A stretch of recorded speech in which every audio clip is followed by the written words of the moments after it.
προγράμματα που υπάρχουν σε έναν υπολογιστή χωρίζονται σε εκείνα που ανήκουν στο λογισμικό συστήματος και σε εκείνα που ανήκουν στο λογισμικό εφαρμογών. Στην επιστήμη υπολογιστών, ως λογισμικό συστήματος ονομάζουμε ένα σύνολο από τμήματα λογισμικού τα οποία παραδίδονται προεγκατεστημένα σε έναν καινούριο υπολογιστή. Μερικά από αυτά είναι λειτουργικό σύστημα, συμβολομεταφραστές ή assemblers, μεταγλωτιστές ή compilers, απασφαλματωτές ή debuggers και βιβλιοθήκες υποπρογραμμάτων. Όσον αφορά την τελευταία κατηγορία, αυτή συμπεριλαμβάνει μεταξύ άλλων παιχνίδια και προγράμματα επεξεργασίας κειμένου, ήχου ή φωτογραφιών και φέρουν τον τίτλο εφαρμογές. Οι εν λόγω εφαρμογές εξυπηρετούν καθημερινές ανάγκες των χρηστών, όπως είναι η συγγραφή κειμένου.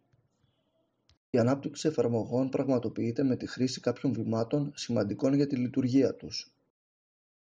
Τους εμπλεκόμενους στην εν λόγω διαδικασία αποτελούν ο πελάτης, ο κατασκευαστής και ο χρήστης. Ο κύκλος ζωής της εφαρμογής αποτελείται αρχικά από την φάση της ανάλυσης, στα πλαίσια της οποίας αναλύονται τα δεδομένα και τα ζητούμενα του προβλήματος.